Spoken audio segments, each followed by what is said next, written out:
hitting the button now. To record. Okay, great. Welcome, everybody. I hope you can hear me okay. You're going to be on mute for the duration of our presentation. And then a little bit later, we're going to give you a chance to ask some questions or add some comments. My name is Marvin Rappaport. I'm delighted to be a member of the Board of Trustees at the Crawford Public Library, Ethelbert B. Crawford in Monticello. And this is, I think it's the third in our series of Tales from the Borscht Belt. I am very gratified, we are, that among all of our programming, this one has a tremendous following. And not only, as you may have found out, some of you, did we fill up our subscription of 100 people for tonight, but we are going to be live on YouTube, and we're going to have it on the library channel, YouTube channel afterwards. If you have friends, neighbors, relatives who would like to see it, you can let them know that they will be able to find it there. We're also gratified that the prior two Borscht Belt tales that we did, one on Tales from the Dining Room and the other one on what it was like to be in the owners' families of hotels, had, I'm shocked and pleased to tell you, over 1,000 people watched it on YouTube. So we're touching a nerve when we talk about the Borscht Belt, and many of you know that because you either grew up here, you vacationed here, you met spouses here, you have relatives from here. Everybody seems to know where our Catskills are, not to be confused with the other ones. Some of you may know on Jeopardy! 2 nights ago, they actually had a clue that said, a place in the mountains between the Hudson and the Mohawk rivers. That's not accurate, where Kutcher's was. So we're official. Once you're on Jeopardy, I guess you're official. The answer was the Catskills. But you should know that Catskills formerly run all the way up towards Albany. This is the Borscht Belt part of the Catskills. Tonight, we're going to talk about the winter in the Borscht Belt, or Borscht Belt in winter. And as many of you know, we basically had hotels that were built here, that's many of which started as farmhouses and as cottages, and were not heated for winter. And yet each farmhouse had boarders in the summer. And over a period of time, and John Conway is going to tell us a little bit more, the transition took place beyond what was then an 8-week season, literally July and August. Then we ended up going from Memorial Day to Labor Day, or in some cases, Jewish holidays from Passover to Rosh Hashanah. But over a period of time, many of the hotels, what we call winterized, and made it available to people to stay all year round, putting in things like indoor pools, ice skating rinks, toboggan runs, etc. And to give us an overview of the transition from just a summer resort to a more all-year-round resort, we are pleased to be joined tonight by John Conway, who's the Sullivan County historian, born and raised up here in the Catskills, in particular in the Monticello and Rock Hill area, who probably knows more about our Catskills, our Borscht Belt, than anybody anywhere. I mean, his depth of knowledge, and as many of you know by reading his column in retrospect now in the Democrat and earlier in other papers, is an amazing way to reclaim our history. Tonight, we're going to focus on how it became a winter resort. And with that, I would ask John to start us off. And then let me just say one other thing. Then John will be followed by Steve White, whose family was relatives owned and managed the Concord, and who worked there for many years and worked his way up to being the tennis pro. And he'll talk about what it was like growing up at the Concord, and also what it was like when the Concord began big time winter sports. John, please take it away. Thank you, Marvin. Appreciate it. And thank you for the opportunity to join you in this series of programs. I think it would be fair to say that we probably don't know, or at least we haven't recorded when the first winter guest came to the Catskills. But we do know that back in the 19th century, the O&W Railroad, by which virtually every guest that came here during that time period got to the mountains, began to publicize the area in the winter with a publication called Winter Homes, which was kind of the winter version of their summer homes vacation guide. And they had a listing or advertising for all of the various hotels that were open during the winter months. So we do know that in the 19th century, there were at least some hotels open in the winter. Many of those hotels, by the way, were catering to people who were coming here because they had tuberculosis. And doctors at that time were sending their patients to the mountains, whether it was the Adirondacks or the Catskills, to live outside mostly.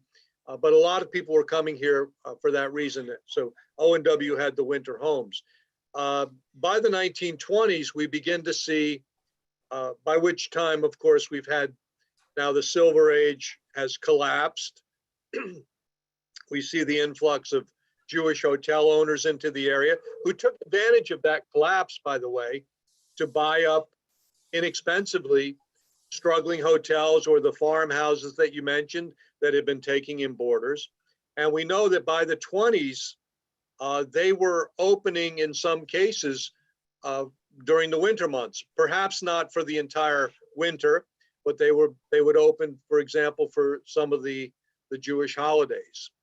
And we know, for example, in 1926, Schindler's Prairie House in Hurleyville had 40 guests there for Washington's birthday, which I suspect may have been, I don't know, but possibly it was one of the Jewish holidays that they were celebrating.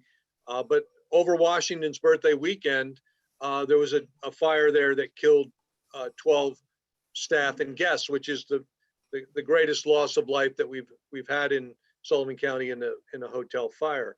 By 1929, hotels opening for the winter had become fairly common.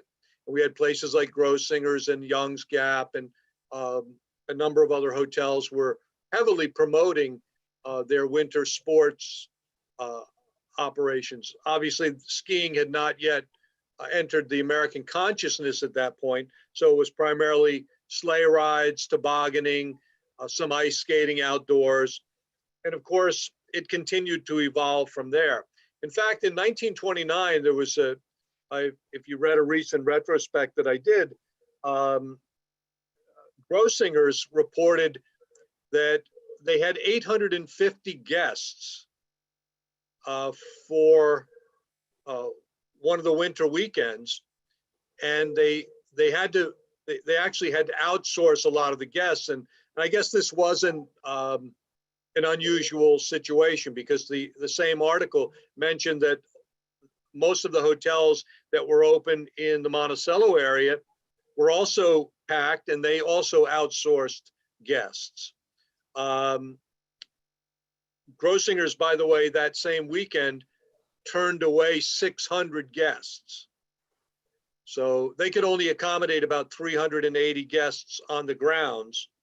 This was in 1929. They outsourced the rest of the 850, and they turned away 600.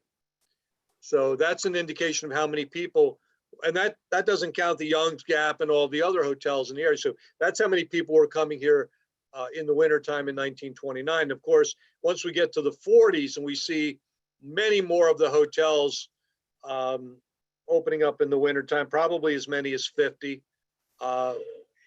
we see much more sophistication in the offerings. And then, of course, as we get into the post-war years, 50s and particularly the 1960s, we see the construction of indoor skating rinks, which starts at the Young's Gap and then goes from there. And of course, indoor swimming pools and skiing.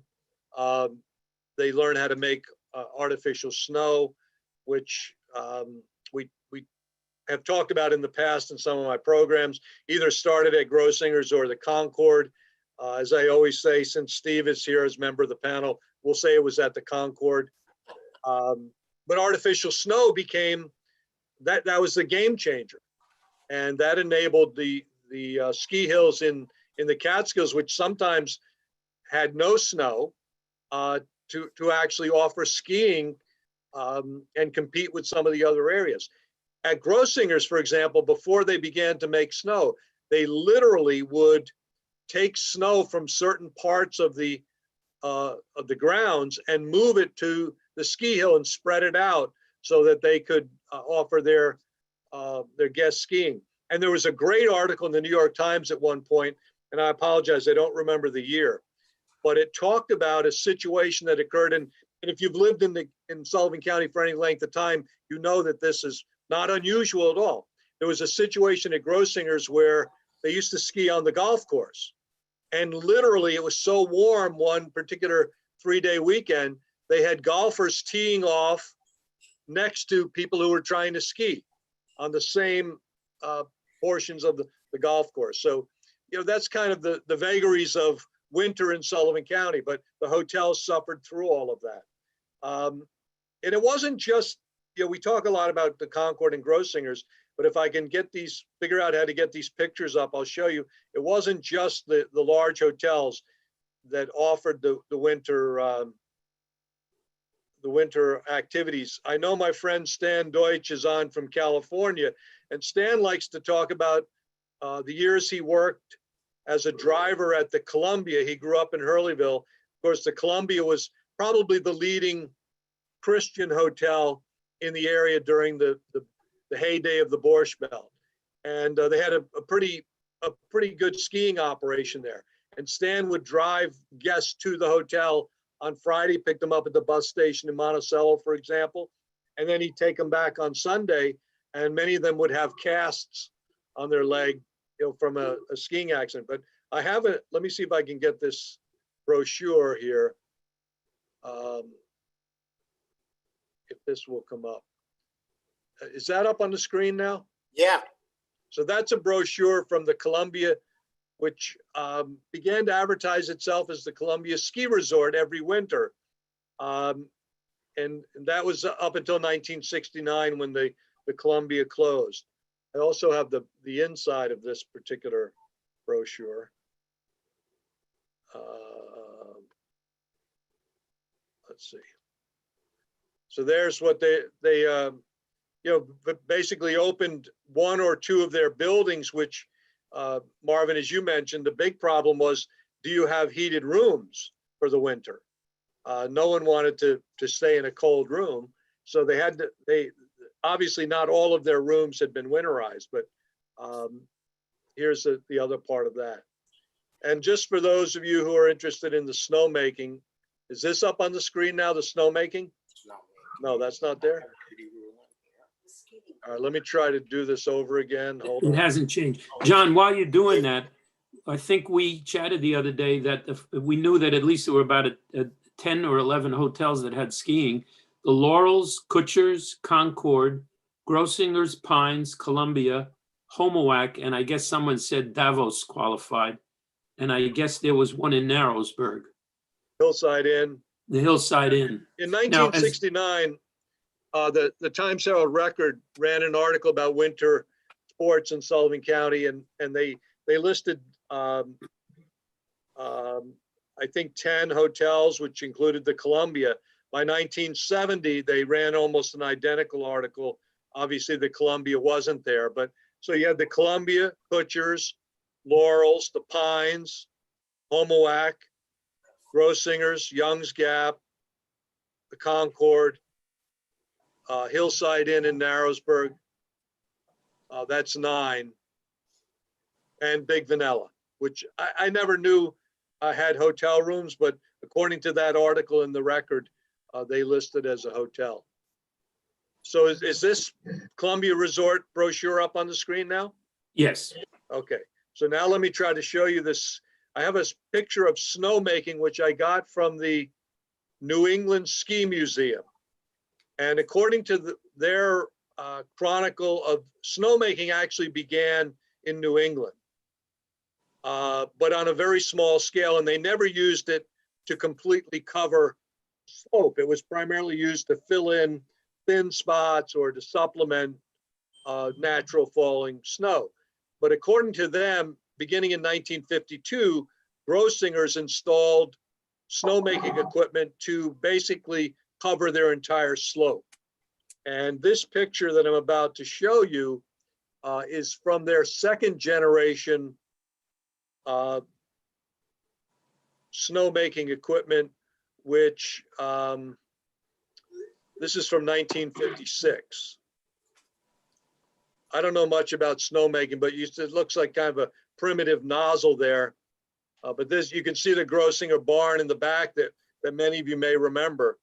But this particular picture again is from 56. Right. Now, just one last thing before I turn it over to Steve.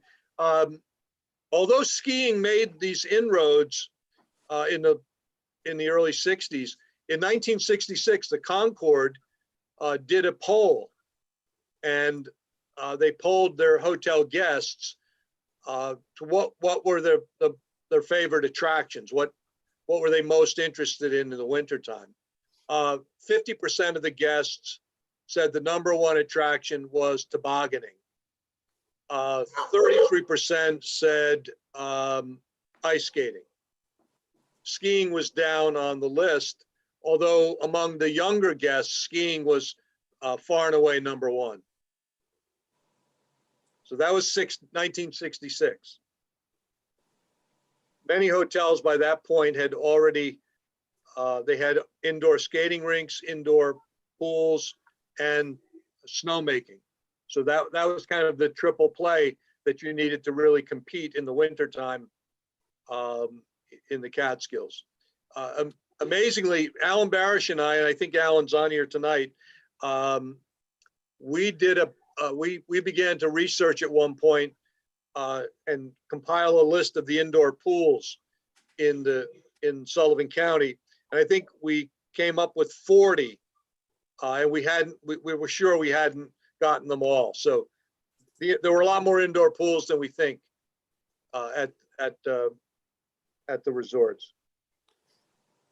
John, while you're looking, somebody asked a question of whether the Walnut Mountain House had a rope tow. There was somebody saw a photo with skiing at it. No, not the Walnut Mountain House. That was gone long before skiing. But in the late 30s, a group of businessmen in Liberty did create a ski area at Walnut Mountain, and they used an old Model T actually as the rope tow. And they operated for a few years, but they had no way of making snow. So again, they were subject to the vagaries of the weather, and it didn't last very long. And then the second ski hill in Sullivan County was in Livingston Manor, which was Christmas Hills. And they actually had a very sophisticated operation, but again, they didn't have snowmaking. That was in the late 40s. They didn't have snowmaking capability. Holiday Mountain actually opened for a year in the late 40s also, but did not have snowmaking, so they really couldn't compete. So it wasn't until 1958 that they were able to actually implement the snowmaking capability. Okay. John, that's it for now. You all set? Yes, I'm good. Okay, good. Steve, before we turn it over to you, you're in the dark. It's a little, whatever light you had on, we need back on to see you, if you please. And the other is, John mentioned Holiday Mountain. I'm sitting here with my wife, Denise. She tells me all the time, and I got an email from Sandy Asman the other day, who said on the first day that Holiday Mountain was open, I think Sandy's on the call, he went skiing and somebody fell down in front of him, and he ended up, as he was coming down the hill, his skis crossed and he ended up breaking his leg. First day at Holiday. Denise, on the other hand, went at the very beginning of Holiday and went every single weekend from pretty much December through March for like all through high school, as did so many others. Now that doesn't relate to the resort area, but it shows you the attraction that we had. As people knew, the lines were endless. The parking lot was full. The snow was on the ground from early winter, and it stayed pretty much straight through the winter months. Steve? Yeah, Steve, sorry. why don't you tell us about the Concord and get to the winter sports as well? Okay. Well, I'll give you a brief history of my connection to the Concord. My mother, maiden name was Winarick. She was the niece of the founder of the Concord, Arthur Winarick. My father was the controller there for a gazillion years. My uncle, my mother's brother, Gordon, ran the food operation there for a gazillion years. And my brother and I and sister and my cousin Debbie, and God rest his soul, Ronnie, grew up at the Concord. They literally, as they grew, they surrounded our property. So we were right in, we could hear the dance lessons going on at the patio during the summer. That's how close we were. And even though my folks were very conscientious about keeping us grounded, it was pretty cool having the Concord as your personal playground all those years. And it just gave true meaning to the expression La La Land. We were that way before the movie came out. And, you know, and we were there for all the new things that were built, you know, to keep up with the winter attractions. And I mean, the indoor pool was there, you know, pretty early on, but the hotel was known for the size of its outdoor pool, which is enormous. And the same was true of the skating rink. The indoor was nice, and they did that really to extend the season because the outdoor skating rink was huge. And they did a lot of things like that at the Concord. It was big. But skiing, when they learned how to make snow, as John pointed out, that was the game changer. And honestly, for all of you who don't believe in climate change, we were open Thanksgiving all those years.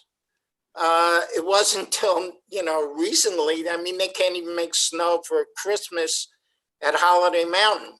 But back then, we were open, and even though, you know, Buddy Hackett described the hills at the Concord as little mounds with sour cream, they were, you know, it was fun for families. You could learn how to ski there. And I think the big game changer, though, was the indoor tennis courts. When those were built, there were 16 indoor courts, made them the biggest indoor complex in the Northeast. It attracted so many people, and it was used in a multitude of ways. I mean, mainly, we, you know, had a tremendous reputation in tennis for some of the biggest amateur tournaments in the country. So we established ourselves that way, and I lived off of that when I ran the tennis there for over 20 years. But it made us into one of the biggest convention sites in the country as well. And so it was twofold, and it kept them in business for a long time. I mean, I don't even know if they planned on that, but it worked out well. And you know, we had the golf courses, so cross-country skiing became a big deal. And, you know, so they responded to that as well. The toboggan became bigger and bigger. It was moved from where the ski area was to over by the indoor tennis courts, and you almost looked like you're running into Kiamisha Lake. And just one side story there. You know, when we started the the skiing, they brought over this guy from Austria named Tino Koch. Now, I don't know if people remember him, but his real claim to fame really is that he brought a 17-year-old girl as a ski instructor named Judy. Well, it wasn't ruling then, but it was soon after that. And the rest is history. I mean, she's a good friend, and she came here and spent her life here and impacted our county, even had the biggest ski program going at Holiday Mountain ever. No one has done what she did. So, you know, to say the least, that I had a blast over there. You know, it was a great part of my life, and it kept them in business for a long time, competing, all the hotels. Thank you, That's Steve. my take. Thank you, Steve. Let me just add a couple of words, and then I wanted to ask John a question. John, when the Playboy Club came into Great Gorge and there began to be a lot of competition for conventions, Steve, you mentioned conventions. When I was growing up, conventions were a summer business. Occasionally we had one, between Memorial Day and July 1st on those June weekends, we had, the Dokies and the Shriners and the Knights of Pythias and all these other groups from New York City. And occasionally a bar mitzvah was thrown in there. But it was only when we began to get competition from other areas like Great Gorge in the early 70s that everybody tried to get bigger and bigger conventions. Now, Concord and Grossinger's probably had the biggest ones, and they had, because they could accommodate by then over 1,000 people, and not to mention the club at the Concord, which would seat, 3,000 people. So that continued throughout the winter. But John, tell us a little bit about some of the hotels that didn't open for the winter, but had hotel counterparts in Miami Beach. Because as many of the people on the phone know, I grew up here. My grandparents closed the hotel after Rosh Hashanah, the Delano Hotel in Monticello. And my father, mother, my sister, myself, we drove to Florida, took a week to get there. And my dad managed hotels on South Beach for the winter months, for the quote unquote season. And I went to school here for like 2 months. And then I went to school in Florida. And then I came back and finished school here when we opened the hotel for Passover. But a number of the Catskill families had hotels in Miami Beach. John, can you speak to that? Yeah, Marvin, I can also, if you give me 1 second, I can bring up a chart that I had done for one of the conferences that I think you and I both presented at, which showed just some of the hotels that were owned by some of the Miami Beach hotels that were owned by Sullivan County hotel keepers. Let me see if I can find the list here. If I can make this work, let's see.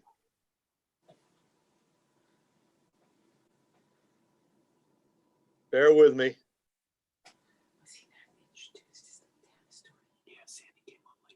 I might have lost you altogether now. No, I'm here. We're here. We're here. All right, don't stress. Why don't you just tell us? I can tell you some off the top of my head, but you know them. Well, at any rate, as you mentioned, a lot of the hotels had Miami Beach or South Beach counterparts. Grossinger's, for example, had a few. They had the Pan Coast. They had Grossinger Beach. The Evans Hotel, which wasn't one of the larger Catskill hotels, but was a medium-sized hotel in Loch Sheldrake. They had 3 different hotels over the years down in Miami Beach. They started out with the Governor. They had the Seagull for a while, and then the Evans Miami Beach. The White Row had the Plymouth and the Adams in Miami Beach. Kutcher's had the Beacon and the Haddon Hall. Tamarack had the Algiers. The Gibber had the Cadet. The Olympic had a Miami Beach hotel. The Stevensville had the Ritz Plaza down in Miami Beach, and the Pioneer Hotel, which was just over the line in Ulster County, had the King David.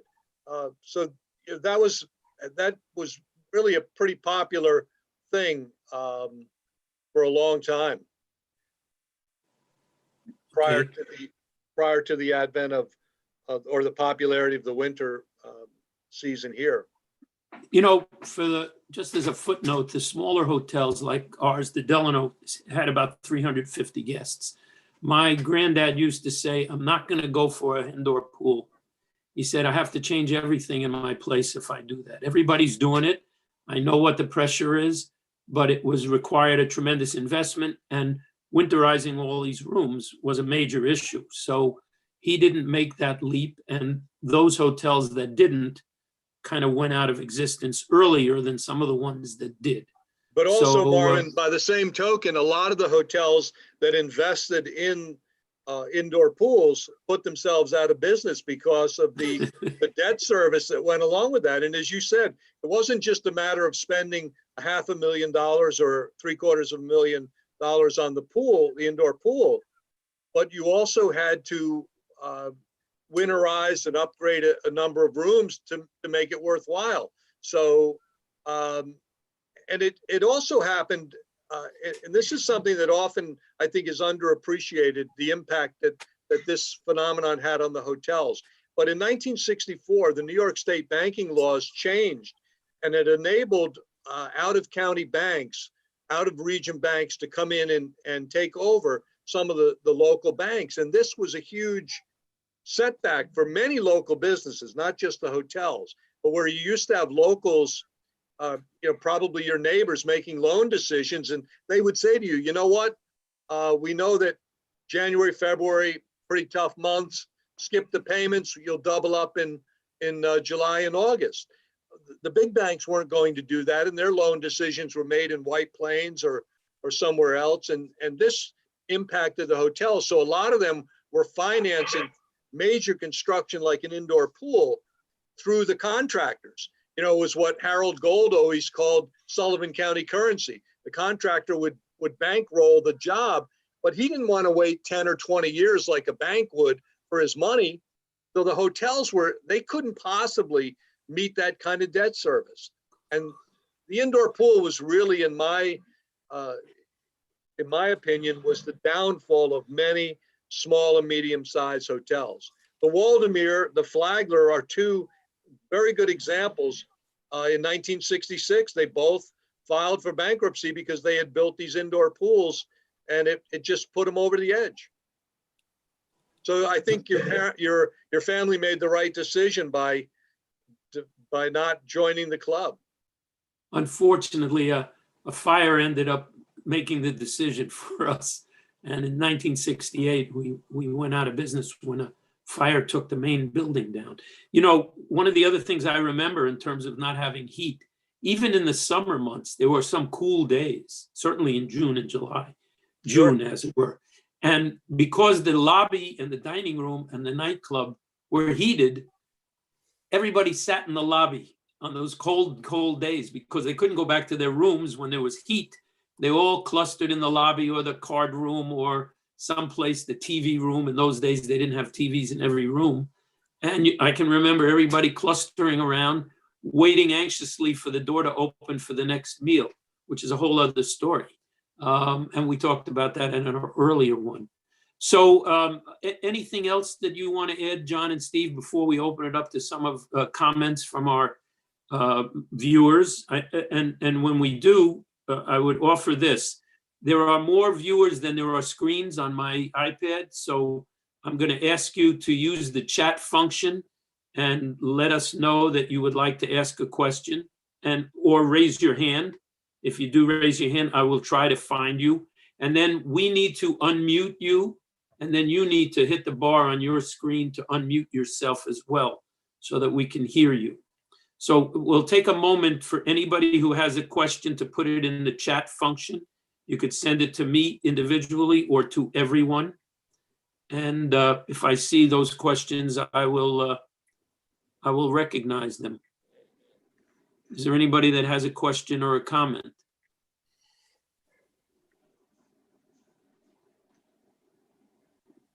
Sandy Asman, did you want to tell us more about your skiing experience? Where are you? We'll try and unmute you. Can you unmute yourselves, folks, or is it you're locked in? Marvin, what Sandy, what is the person's name? Sandy, you're unmuted. Rhoda Hertz has a question too, Mary Page. Sandy, are you okay? I can't hear you, Sandy. Go ahead. No, I can't hear you. Rhoda Hertz, do you want to unmute? Mary Page, you see Rhoda? 1 second, Yes. Rhoda. Okay. 1 second, Rhoda. I'm sending her an ask. Go ahead, Rhoda. Can you hear me? Yes. Okay, I'm just so sorry that the generations after ours did not have the wonderful experiences that we had at the Borscht Belt. And thank you all who participated, your grandparents, your parents, and Yasher Koach to you all. And good health. Thank you very much. We definitely have, when they say things go viral, when we mention the Borscht Belt now, apparently it goes viral because there's people all over the country. As many of you know, I've traveled for many years when I worked with the Anti-Defamation League, and I always found people who either vacationed in the Catskills or had a family member or an aunt, uncle, cousin, brother, or somebody who had a cottage or whatever. My most obvious one was in Las Vegas. I spoke for ADL one year, and a woman sat down next to me and said hi, and I said hello. And she said, "Where are you from?" I said, "New York." She said, "Where?" I said, "Upstate." She said, "Where?" I said, "Catskills." She said, "Where?" I said, "Monticello." She said, "Fallsburg." Shelley Lerner was ultimately a congresswoman from Las Vegas, and her father owned, was it the Village Inn in Fallsburg, right on 42. And what are the odds we're going to sit down at a dinner and both be kids that grew up in the Catskills? But it happened on a number of occasions. Are there other questions or comments? If so, please raise your hand and we'll see if we can get you. Anybody See Alan else? Frischman there, Marvin. Can you see Alan Frischman? Alan? Sure. Mary Page, can you see Alan? Middle of the screen there? Got you in a second, Al. Unmute, Al. Okay. Go ahead. I just wanted to tell you a story about Holiday Mountain, where my dad used to be, he used to sell them propane gas. And sometimes the little shacks would have a problem with their heaters. So one night the skiing was over and they put him in a cat and they brought him up with his tools to fix the heater. And the guy that was driving the cat said, What's a "Listen, cat? oh, you know, those snowmobiles, the early kind of machines that would go up the mountains with the tracks on the Okay. side." And the guy said, just wave in about a half hour and I'll pick you up. So my dad fixed the heater. Time's going by, and he's waving, he's screaming, and the compressors are blowing snow. They couldn't see him, they couldn't hear him. The only way he could get down was he remembered the guys used to shovel race. And he never did this before. And he put the shovel between his legs, he put his tools in his lap, and he went shooting down the mountain. Luckily, he didn't slide into the buildings over there. He didn't really know how to control what he was doing. What he found out was the guy got a phone call that his wife was giving birth.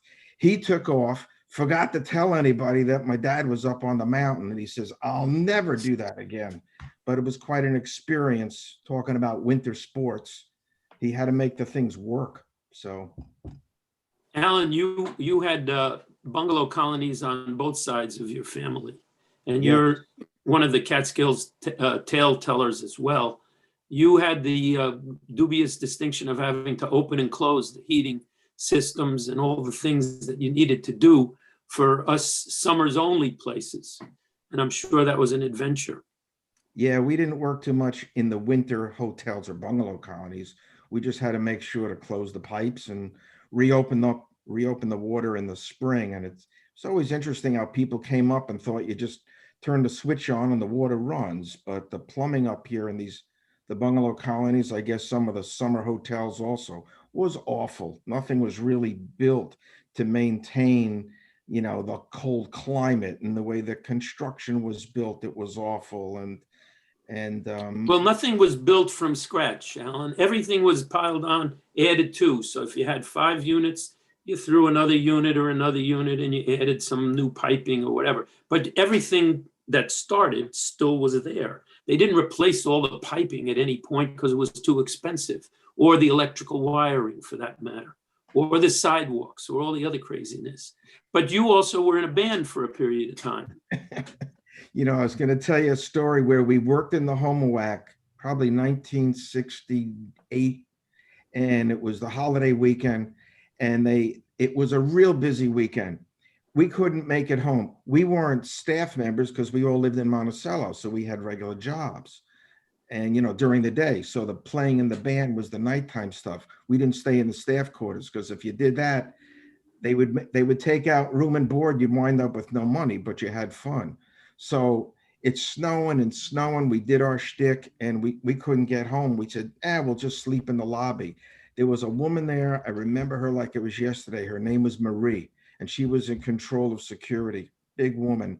and we're all trying to sleep on the couches. And she came in and said, "You guys can't sleep here." "Why not? There's no rooms. They can't put us up any place. You're overbooked." "Well, you can't sleep on the couches because when the guests wake up in the morning, it's going to look like you guys are bums or something." All 5 of us slept in the steam room on the little wooden benches. It smelled. It was awful. It was a night to remember. But, you know, you dealt with the snow any way you had to, and we weren't going home. So that was my only night staying over in the home whack. The worst night of my life. Okay, thanks, Al. Sure. Other questions or comments from anybody who, oh, I see Seema Goldstein, Mary Page, just down on that screen below you. Hold on a second. Seema, can you press the button to unmute yourself, maybe? Go ahead. I just Yes. wanted to say that I remember ice skating at Grossinger's. Ice skating, it was like everybody was in fur jackets. And it was just so elegant to be skating in Grossinger's. I'm going to say late 60s, early 70s. It was just fabulous to go there and see everybody like that. So you talked about skiing, but I just wanted to put in a plug for ice skating because I'm an ice skater. Good, thank you. You know, Grossinger's also had the barrel jumping championships on the Wide World of Sports. I don't know if you all remember that. Absolutely. With Jim McKay in Wide World of Sports. And it was like, you know, as a young kid growing up, I don't know, 60s, late 60s, you couldn't believe that it was literally right down the road and it was being beamed on television all over the globe. And I don't remember who won or how many barrels they jumped, but it certainly helped put Grossinger's on the map, along with obviously, you know, Liz and Eddie and Debbie and Eddie and all the other, and Governor Rockefeller's favorite haunt. He would stop regularly, and all the other boxers that trained in our hotels. And there was something there was an added cachet for each of the hotels having some famous people, and they would mix and mingle. They'd give them a free room, or they'd let them train there. And all they asked was that they walked around the pool in the afternoon, or they walked out on the lawn in the morning when people were doing calisthenics, or they walked through the dining room and shook hands and said hello. And everybody would take photos. In those days, they were not digital, but the photographer from the hotel would go around, snap all the pictures, and then you get it in one of those little viewers the next morning, you know, for $1. And you'd have to buy it in order to take the photo home. You could never do anything with those photos except look in that little viewer, but everybody enjoyed it. Marvin, Other questions? Speaking of ice skating, I'll just tell a quick story. And Grossinger's you mentioned, and the barrel jumping. One of the great Catskill stories that if people remember, I wrote about it many years ago. The Laurels hired an Olympic speed skater by the name of Irving Jaffe at one point. And they put him to work at the hotel as a skating instructor, but the idea was that he was going to train to set a world speed skating record on Sackett Lake. And the Grossingers got wind of this, and Milton Blackstone suggested that it would be a great publicity stunt to hire Jaffe away from the Laurels and have him do it on Grossinger's Lake. And they had a family meeting and they decided, well, even if we try to hire him and we don't, at least the publicity will put our name out there. And so they lured Irving Jaffe away from Laurels. The Laurels sued them, and it went to court, which was probably the best thing that could have happened to both hotels, because the New York Times and all the other papers were covering the court case. Jaffe ended up going to Grossinger's and setting the record on Grossinger Lake, but everyone benefited from the resulting publicity. So yeah, skating was a big thing, not just participating, but as a spectator sport. People came from all over to watch Jaffe attempt to break that record. Okay. Thank you, John. Other comments? If I can't see you, please be patient. Raise your hand if you want, or hit the chat room. I think Peter Chester. You know, we would. Marvin? Should I, you want me to? I think he just left. Yeah, he was, Oh, yeah. I think he's here. I'm gonna ask him to unmute. Just raised Oh, his hand. okay. Oh, he's back. Go ahead, Peter. I'm here. Okay, go ahead. You had a question, comment? I don't, hi, Marvin and everybody. How you doing? Just a Good. comment from my own experiences, having worked at two smaller hotels, 250 houses, we called them. One in particular was Grand Mountain in Greenfield Park. And it speaks to the decision that your folks made, Marvin, not to enter the debt competition, as we called it, and build the indoor pool. They kind of stretched the season. So the season began Passover, but the idea was, well, let's see if we can move it to the beginning of March. And we had some family circles, and then run it all the way to the end of October, in a couple of cases, early November, which was interesting because, as you said, the places were not really built for that kind of season. But it's interesting at Grand Mountain, the original building was called the Winter House, and it was in fact insulated with newspapers from that time. And the newer buildings had, I remember Abe Steinhorn, the owner, advertised it as steam heat throughout. Well, it wasn't really steam heat throughout. In the old main house, which underwent several metamorphoses from smaller dining room to large extensions with air conditioning. He retrofitted a lot of the rooms with these blue flame heaters, if you're familiar with those. Yes. Those things.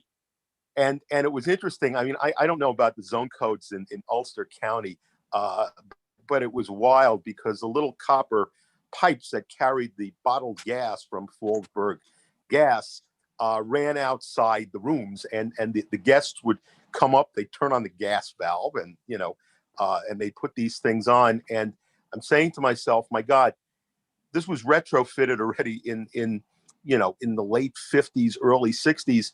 So it's a miracle that you went for 10 years before the place really went up in flames for some mysterious reason. And people would say, well, it's Jewish lightning. I said, hell no, it's not Jewish lightning. Somebody forgot to turn the gas valve off on one of these things. I remember one particular Passover very, very early, and it was really, really cold, almost like we're experiencing here tonight. And there was one pipe that ran from one of the wells on the property that was on the surface. And I remember Abe yelling at the dining room staff, come here, come down, you got to do. And we were putting sand and blankets and anything to keep this one pipe warm, because it was so cold that even if you started to run the water through it, the moment you stopped, it would present a problem. But back to the original discussion, and I think comment was made earlier about this generation not experiencing that. When we hear, well, you have all these world-class resorts, you have that, it's sort of like been there, done that. The origin of, as John pointed out, the origin of artificial snow is here. The origin of the big indoor skating rinks here. The origin of Olympic athletes practicing and boxers practicing is up here in the Catskills. So, we've got lots of great stuff. Anyhow, it's a pleasure. I could go on, as we all could. Thank you very much, and we'll continue. Thanks so much. Appreciate it. Other questions or comments as we're approaching 7 p.m.? We have time for a couple more, if you have any, and if not, Marvin, I think I saw, we're probably, Marvin, I think I saw somebody named Neil with their hand up before. Now I can't find him.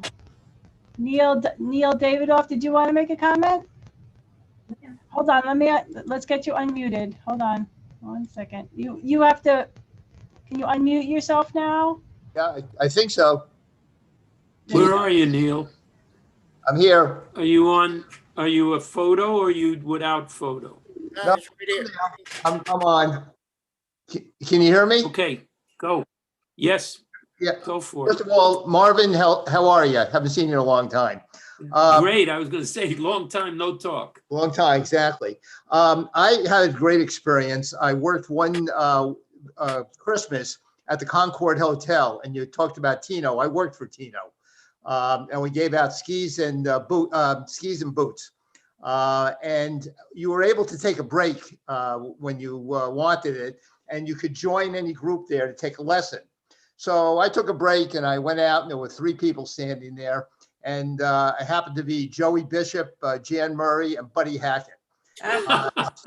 And so I went up to them and I said, can I join you? And then I realized who they were. And I said, geez, I'm sorry I bothered you. And Buddy Hackett said to me, no, kid, come on, you join us. So I took the lesson with him. And when we got done, Buddy Hackett says to me, he says, kid, what do you do about lunch here? I said, well, I just work here. So we have sandwiches that we can have downstairs, but you can go to the hotel and have lunch. He said, no. Sandwiches are good enough for you. They're good enough for us. Come on, guys. So they all went over, they had sandwiches, and they walked down to the sandwiches, you know, it was kosher, and they had egg salad, tuna fish, stuff like that. And I don't remember, one of them picked up a sandwich and said, hey, buddy, you like this, and threw it at him. And before you knew it, they had a food fight. And Tino had a wicked temper. And he came down, and he said, who brought them down here? He started yelling and screaming. I ran up the back steps, and I saved my job that way.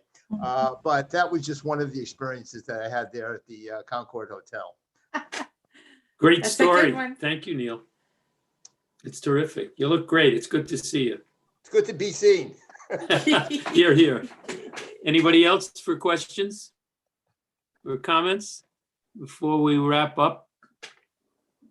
Last chance. Look, Anything Jan else, Hirschfield Steve or has a John, that you question. want to? Jan Hirschfield. Oh, Jan, of course. I saw Jan here. Hi, Yep. everyone. I'm Jan Hirschfeld, nee Jan Jolton. And my uncle owned Shawanga Lodge, and my cousin, and Sam Dan was her father, is on this piece. So Shawanga Lodge was sort of on the mountain between Wurtsboro and Blumingsburg. John Conway, is Shawanga Lodge in your consciousness at all? Sure, I know exactly where it was. So Written about it many times. the story I wanted to tell was that at a certain point, my parents moved to Swinging Bridge Lake, and my father worked at the Laurels, trying to get conventions. And this was like around 1970.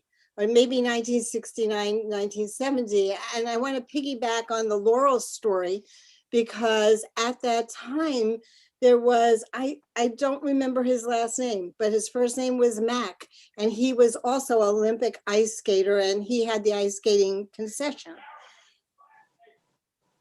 And so anyway, and I think his daughter was JoJo Starbuck. And he had, in that ice skating rink at the Laurels, he had barrels, but he had outfitted his little dog, which was about the size of as I remember it, a Chihuahua. And this dog could jump over about 5 barrels. And so that was like a little show that he would put on for the guests. And at the time, my husband and I were staying at my parents' house, and he taught me how to ice skate. But he was a wonderful man. What he did, his main gig was to install ice skating rinks in nightclubs. That's the kind of work he did. I don't know, John Conway, do you know who I mean? Do you remember his name? McGowan. No, I don't. Oh, McGowan. That was his last McGowan name. was his last name. So I don't know if that's familiar story to you or not. No, first I've heard it. Good story, though. Yeah. Stuff. And also Thank just you. to say that my cousin wrote in the chat that her father, Sam Dan, who was a partial owner, is family owned, Shawanga Lodge, also had a hotel in Miami. And I think she said it was called the Cavalier, but it's in the chat. Yes, that's correct. That is correct. Yeah. And of course, you mentioned the Laurels. We didn't talk about the fact that, really the Miami Beach connection, the Novak family, probably more prominent in Miami Beach than any of the Sullivan County hotel people. With the Sans Souci and the Fountain Blue. Wow. And the whole Morris Lapidus connection, which later brought him to the mountains, and he designed buildings at the Concord and Grossinger's and probably a few other hotels, but certainly his influence was well known here. So that Yeah, Miami Beach connection was quite they close. called it Lapidus in the colony in White Lake, right? Instead of Right, Lapidus. exactly. Yeah. One of the other folks on this call commented on hunters and how in the hunting season, a number of people would come up to the Catskills and stay. I don't know that they stayed in hotels, in part because they couldn't walk through the lobby with their guns in their boots, but certainly in motels and so forth. And those were the days when I was growing up, when you'd see cars going back to New York on a Sunday, and there was a deer hanging off the front, literally strapped with rope to the car. And there were stations where they had to be either weighed or checked, like in Fair Oaks. You had to pull over and a state trooper would make sure you had your license and it was appropriate for you to shoot that particular deer and this, that, and the other thing. So that was an extension of the season as well. Well, you know, Marvin, you mentioned earlier when we were talking about the snowmaking and the skiing, we mentioned the Hillside Inn in Narrowsburg is one of the winter hotels. What started them in the winter season was hunting and ice fishing, and they became hugely popular with New York City people for hunting, not just rifle hunting, but bow hunting. And they would supplement that with archery competitions. They always had ice fishing tournaments there. And so they became very busy in the wintertime, and that prompted them to open their ski hill. And they eventually put in a snowmaking operation, fairly crude, but they had a private lake on the property, and they became a bona fide, if very small, winter hotel.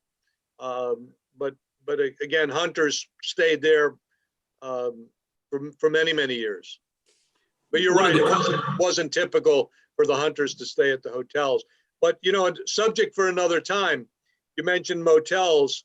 That was an unheard of phenomenon for the most part in Sullivan County until we get into the late 1950s. You know, everywhere else in America, motels came along in the 20s and 30s and 40s when America discovered the automobile. Sullivan County was so wedded to the notion of the destination resort, you know, the big hotels that we had here. We weren't building motels until much later than the rest of America. We were very unique in that regard. Yeah, just to embellish John's comment, when folks would come to our hotel, you'd park in the parking lot, and if you were staying for 2 weeks, you wouldn't see your car. You wouldn't go get your car. There was no place to go. Everything was on the grounds. The camp for the kids, the entertainment at night, the food. There was a coffee shop. If you needed something in town, the bellhop would go get it for you. You literally did not have to you'd maybe turn the key over just so the car wouldn't go bad in those days. You were a forerunner of the Fortress Hotel concept, Marvin. Right. And I tell the story that even when the track came in 1958, which was done in large part by many hotel owners, Kutchers and Sussman and so forth, as a feature to draw attention and attraction to the mountains, my granddad used to stand at the dining room when people were coming in for dinner at 7. And as many of you may remember, the daily double was 8:05. So people would ask me as a waiter to serve them quickly, and they would want to scoot out. My granddad stood at the front dining room door and said, "Oh, no, you don't. I paid for entertainment tonight, and I'm only letting you out if you promise you're going to be back by showtime." That was his way. The track changed that, so they went to a later post time, and they were actually sued at one point by the hotel owners who weren't part of the track for taking away their business. So, you know, there was in the early years, the track was not so successful, and it was largely because the hotels were not in favor of the track. Yeah. They were in competition. Well, Sullivan County had a strange culture about the competition among the hotels. It was, you'd think, for example, with all the lovely golf courses, there would have been a way to have a plan where you could stay at Hotel X and golf in half a dozen other places. Like they do everywhere else. Yeah, they didn't want you leaving the grounds. There was no way. Although you mentioned the Columbia, Delano did not have a golf course, but we had an arrangement with Columbia's 9-hole course. And you'd get a ticket punched in the morning and you could go and play golf as part of your room rent, wouldn't have to pay extra. And that was, it said golf nearby. Yeah, a didn't lot of say the golf hotels on- would advertise that, sure. It didn't say golf on premises, it said Right. golf nearby. So Right. that was included. Are there any other questions before we wrap for tonight? I think, Marvin, there are a few comments in the chat. I'll just point out that Stan, I'm doing it in reverse order. Stan said Fortress Hotels when you were just speaking. He made a comment. I don't know if you want yep, to speak that's to what that. John mentioned that, yep. And then And Barry Barry Schneider. Schneider asked about, the boxers at the various hotels. I think I mentioned it in passing that we had a number of professional boxers at Grossinger's, Kutcher's, Concord, Emil Griffith, Floyd Patterson, Ingmar Even the Johansson. Evans had Jimmy Braddock back in the 30s. That's where he That trained was- for his fight with Max Baer. But it actually Very much- started in the 19th century in White Sulphur Springs, where boxers came up to train at the hotels. In 1910, Kid Wilson was training at the Ortman's Roadhouse in Woodridge. So that's a phenomenon that really predates the Borscht Belt by decades. Right. But Any other comments? Grossinger's turned that into an art because Lou Goldstein told me he kind of pioneered the idea of charging the guests $1 to watch the boxers train. Who thought that they would pay? But they did, and he said it became so important to them because it cost them money. If they had just, seen it walking by, they wouldn't have cared about it. But he said it became a big thing. And of course, the first time split screen was ever used on television, Edward R. Murrow was interviewing Rocky Marciano and Ezzard Charles. They were both training in the Catskills for an upcoming fight against each other. Marciano was at Grossinger's, of course, where he lived, and Ezzard Charles was at Kutcher's, and Edward R. Murrow had them both on, and he used the split screen for the first time in television history. Catskills has a part of a lot of those kinds of milestones. John, you're a font of information and it's much appreciated. Somebody asks if you remember the National Hotel in Swan Lake. Just I I've seen do the not. name. I don't know anything about it, but I have seen the name. Right. Well, how many hotels do we have at our heyday, John? 538. Wow. On that note, if there's no other questions, please watch your screens. Yes, There Mary was Page, one please. comment up above from Alan Frischman who said he's going to be writing another short story book, and anybody who has a funny story about the Catskills that would like to share that with him, he lists his phone number there. I guess I'll just say it for those of you that aren't able to see the chat. It's 845-807-4151. For those who don't know, Alan has written, 2 books now. It's Tales of a Catskill Plumber is one of them, in which he talks about all the adventures he had, opening and closing all the various bungalow colonies and hotels, and a lot of other craziness that he came across. He does a great job. He also has one of the best collections of memorabilia from the Catskills. Maybe not one of the best, maybe the best. Frankly, there is no other that I'm aware of, even though we talked about having a Catskills museum. It never came to pass. And Alan's house is basically like a museum, wall to wall with goodies and mementos from the various hotels. So if you ever get up this way, call Alan Frischman and he'll take you through his place. Any other comments before we wrap? No pun intended, huh? We're going to probably schedule another one of these in a few months, and we're going to probably focus on sports, where we can talk about the basketball players that came up for the Maurice Stokes game at Kutcher's, the basketball players that came up in the 50s and played for the various hotels in competition with one another, all of the baseball players who came up and enjoyed golf while they, again, walked through the dining room and said hello to everybody, as well as later some of the tennis stars. Steve, you had some of the all-time tennis greats at the Concord, did you not? Yeah, from Don Budge to Bjorn Borg, you name it. Great. Okay, if there are no other questions, we're a little after 7. We thank you all for watching and remind you that on YouTube, if you want to share with friends and family, there's actually a link that you could get and you can send it. And please keep watching in the future for other programs. I should say we do more than just the Borscht Belt programs at the library. We have speakers on historical topics. We have musical guests. We have storytellers. We have, for example, somebody coming up talking about Frederick Douglass' famous oration that will be at Black History Month in February. There are another series of programs mostly Thursday night at 6, as is this one. So keep a watch on the Ethelbert B. Crawford site. And we thank you all for joining us. Be safe, be well.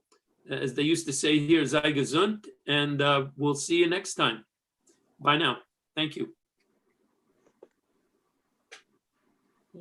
Bye, Debs. Thanks, Mary Page, for your help. Thanks, John. You're welcome. Good night, guys. Good night.